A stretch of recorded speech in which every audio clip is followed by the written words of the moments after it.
Hello guys, तो कैसे हैं आप लोग। आई होप कि आप सभी अच्छे होंगे और मैं प्रभाकर कुमार आप सबका स्वागत करता हूं आपके अपने यूट्यूब चैनल स्काई मैथ्स में। तो आज हम सीखने वाले हैं कि किसी भी डिटर्मिनेंट का वैल्यू कैसे निकालते हैं। तो चलिए कुछ एग्जांपल्स और ऑब्जर्वेशन के साथ हम डिटर्मिनेंट के वैल्यू निकालते हैं। जैसे कि हमारे पास कुछ एग्जांपल ऐसे दिए हों। एक डिटर्मिनेंट ए है जिसके अंदर एलिमेंट्स हैं 5, 6, -3, 4।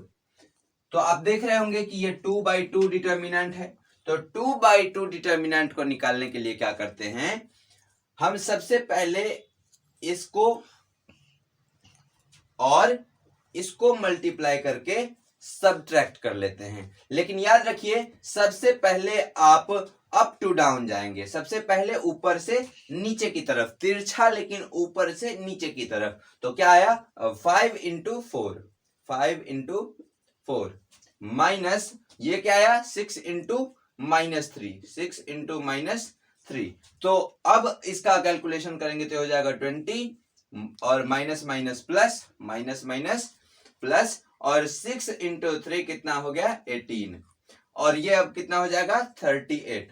तो याद रखिए अब इस तरह के डिटर्मिनेंट वैल्यू को बताने के लिए एक सिंबल का उपयोग किया जाता है। जैसे कि ये डिटर्मिनेंट का ए नाम था, तो अगर हम लिख दें मोड ऑफ ए, इसको मोड ऑफ ए कहिए या वैल्यू ऑफ डिटर्मिनेंट ए कहिए, दोनों एक ही बात है। तो मोड ऑफ ए या वैल्यू ऑफ डिटर्मिनेंट ए कितना आ गया हमारा 38 आ गया। तो आई होप कि आपको 2/2 डिटर्मिनेंट समझ में आ गया होगा कि अब कैसे निकालते हैं 2/2 का डिटर्मिनेंट वैल्यू। तो चलिए अब हम चलते हैं 3/3 के डिटर्मिनेंट वैल्यू को निकालने के लिए। तो चलिए अब हम क्या करते हैं, अब एक 3/3 डिटर्मिनेंट हम ऑब्जर्व करते हैं। मान लीजिए कि हमारे पास एक P है, P डिटर्मिनेंट है जिसके अंदर कुछ एलिमेंट्स ऐसे दिए हुए हैं A B C 1 2 3 4 5 6 ऐसा कुछ दिया हुआ है हमारे पास। तो आप देख रहे हैं कि ये 3/3 का डिटर्मिनेंट है, ये 3/3 डिटर्मिनेंट है। तो याद रखिए 3/3 डिटर्मिनेंट को सोल्व करने के लिए, उसका वैल्यू निकालने के लिए सबसे जरूरी चीज क्या है, वो सबसे जरूरी चीज है डिटर्मिनेंट का साइन याद रखना। तो डिटर्मिनेंट का साइन क्या होता है, डिटर्मिनेंट का साइन अगर 3/3 डिटर्मिनेंट को हम देखें तो वो होता है plus minus plus minus plus minus plus minus plus. ये हमारा क्या होता है, ये डिटर्मिनेंट का साइन होता है। यानी कि जो भी हम कैलकुलेशन अगर करेंगे, जिसके अकॉर्डिंग करेंगे, उसका साइन उसके साथ लग जाएगा। चलिए अब मान लीजिए कि हमको इसको R1 या C1 आप किसी के अकॉर्डिंग एक्सपेंड कर सकते हैं। ये डिपेंड करता है कि आप R1 के अकॉर्डिंग करते हैं, R1 के अलोंग, या फिर R2 के अलोंग करते हैं, या R3 के अलोंग करते हैं। आप चाहें तो C1 के अलोंग कर सकते हैं, C2 के अलोंग कर सकते हैं, या C3 के अलोंग कर सकते हैं। तो ये डिपेंड करता है कि आप किसके अलोंग करना चाहते हैं, मान निकालना चाहते हैं डिटर्मिनेंट का। तो चलिए हम अभी फिलहाल के लिए क्या करते हैं, हम इसके अलोंग R1 के अलोंग एक्सपेंड करते हैं। तो हम क्वेश्चन क्या हमारे पास, हमें क्या निकालना है, मॉड्यूलस ऑफ P, यानी कि डिटर्मिनेंट P का वैल्यू हमको बताना है कि कितना होगा। तो चलिए देखते हैं हमने क्या किया, हमने R1 के अलोंग एक्सपेंड किया इसे। मैं यहां लिख भी देता हूं R1 के अलोंग एक्सपेंड करने पर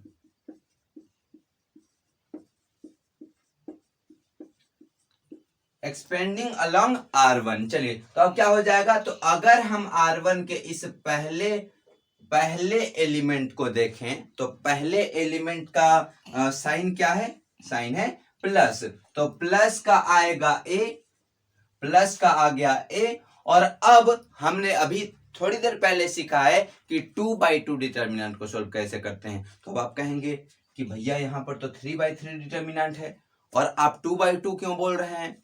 तो जिस भी एलिमेंट को आप यहां पर लेते हैं R1 के, उसके रो, ये वाला रो और ये वाला कॉलम को साइलेंट कर दिया जाता है, बिल्कुल छिपा दिया। जैसे कि ऐसा हो गया, अभी ये खत्म और ये खत्म। तो अब बताइए, अब तो 2/2 बचा और 2/2 को सोल्व करना हमको आता है।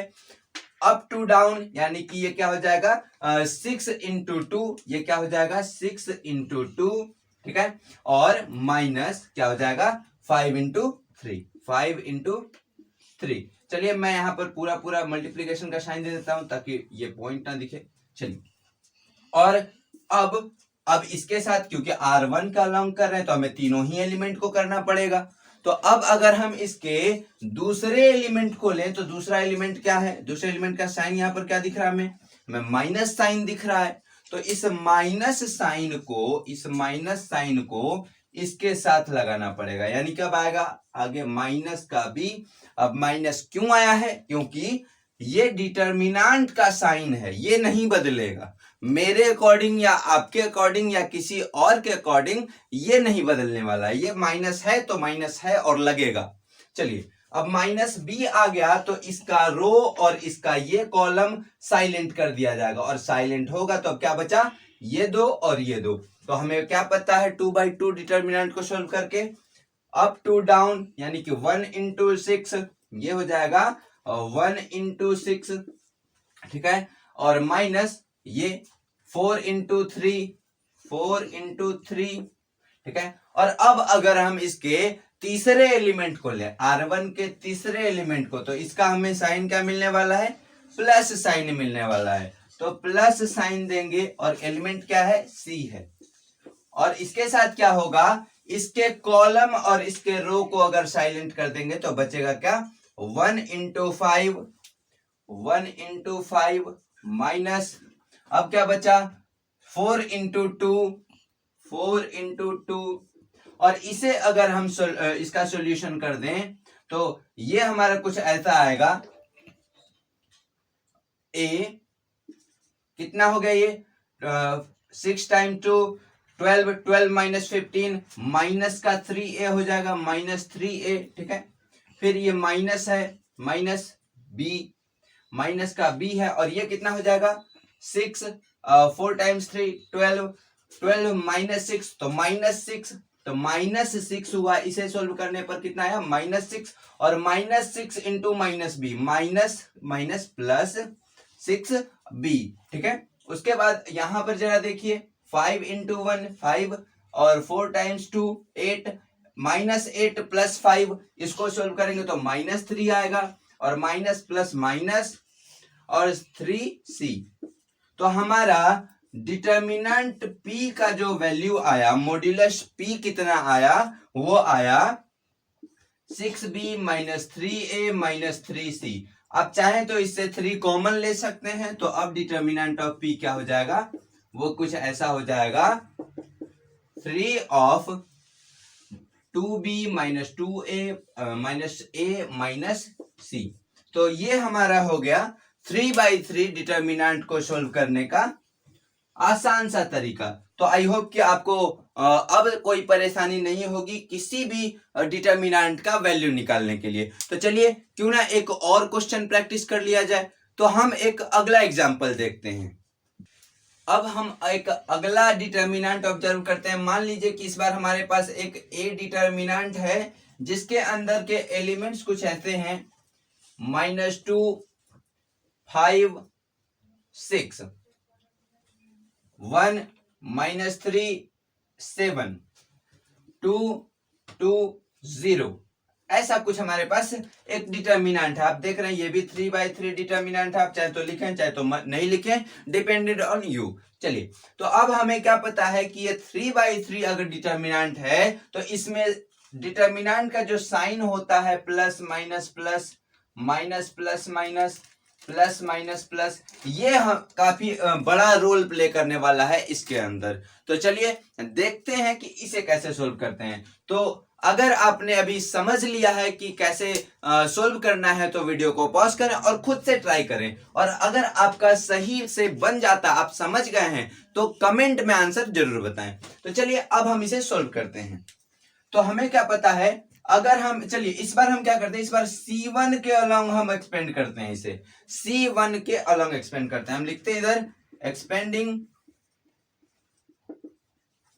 Along C1 column first column का अलोंग हम इस बार कर रहे हैं, इस डिटर्मिनेंट का सॉल्यूशन करते हैं। चलिए तो अगर हम इसके पहले एलिमेंट को ले ले, इस वाले एलिमेंट को, तो क्या आएगा, प्लस साइन के साथ आएगा, तो प्लस -2, ठीक है, प्लस साइन डिटर्मिनेंट का और माइनस साइन एलिमेंट का, तो इसमें कंफ्यूज नहीं होना है। तो चलिए अब क्या करेंगे, अब इस -2 के रो और कॉलम दोनों को साइलेंट कर देंगे। तो अब क्या आया मेरे पास, अप टू डाउन -3 इंटू 0, क्या आया, -3 ऑफ 0 और -2 ऑफ 7, 2 इंटू 7, ठीक है।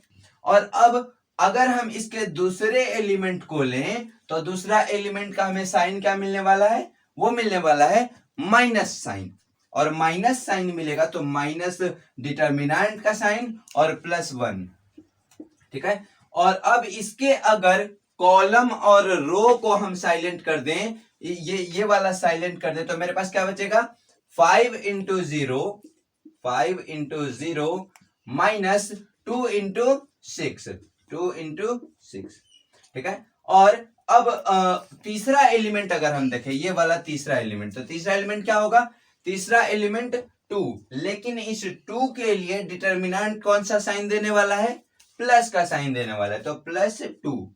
और अब इसके साथ क्या आएगा, इसके साथ आएगा, इसके अगर रो इसे इस वाले को और इसके कॉलम इस वाले को अगर साइलेंट कर दें, हाइड कर दें, तो क्या बचेगा, 5 इंटू 7 माइनस 3 इंटू 6, -3 इंटू 6, ये बचने वाला है। तो अब अगर इसका सॉल्यूशन हम करें, तो ये क्या हो जाएगा, माइनस प्लस माइनस, पहले अंदर वाले को सोल्व करते, तो अंदर वाले को सोल्व करेंगे, ये तो 0 से जैसे ही गुना किया, इसे 0 हो गया, 0 हो गया, अंडा खत्म हो गया पूरा, ठीक है। तो ये क्या हुआ, -14, इसे सोल्व किया तो आया -14, और माइनस माइनस प्लस 14 टाइम्स 2 28, ठीक है। और अब इसे देखते हैं, यहां भी इसे सोल्व करेंगे, यानी कि इससे गुना करेंगे, तो ये 0 0 अंडा, नील बटा सन्नाटा, पूरा खत्म, ठीक है। अब क्या बचा, 6 टाइम्स -2, तो -12 यहां पर बचा है, और माइनस साइन यहां पर भी है, तो माइनस माइनस प्लस हो गया, फिर से प्लस हुआ, 12 टाइम्स 1 यानी कि 12 हो गया, ठीक है। अब यहां देखते हैं, तो यहां पर क्या हुआ, इसे अगर हमने सोल्व किया, तो यह आएगा 5 टाइम्स 7 कितना हो गया, ये 35 हो गया, 35 माइनस माइनस प्लस 6 टाइम्स 3 18 हो गया। अगर इसे हम जोड़ दें 35 और 18 को ऐड करें तो 53 होगा, प्लस का 53 हो गया, 53 टाइम्स 2 कितना हो जाएगा, ये हो जाएगा प्लस का 106। और इसे अगर हम सोल्व करें, इसे ऐड कर दें, इस तीनों को एक बक्से में डाल दें, तो कितना हो जाएगा, ये हो जाएगा 40 एंड 146 हो जाएगा। तो चलिए ये हमारा डिटर्मिनेंट ए का वैल्यू आ गया है कितना, 146। तो आई होप कि आपको अब 2/2 या 3/3 डिटर्मिनेंट का वैल्यू निकालने में कोई परेशानी नहीं होगी। तो थैंक यू, आज के लिए बस इतना ही। तो प्लीज एक लाइक तो कर दें और चैनल को सब्सक्राइब करना ना भूलें। अपने दोस्तों के साथ वीडियो को जितना हो सके शेयर करें, ताकि वो भी काफी आसानी से डिटर्मिनेंट का वैल्यू निकालना सीख सकें।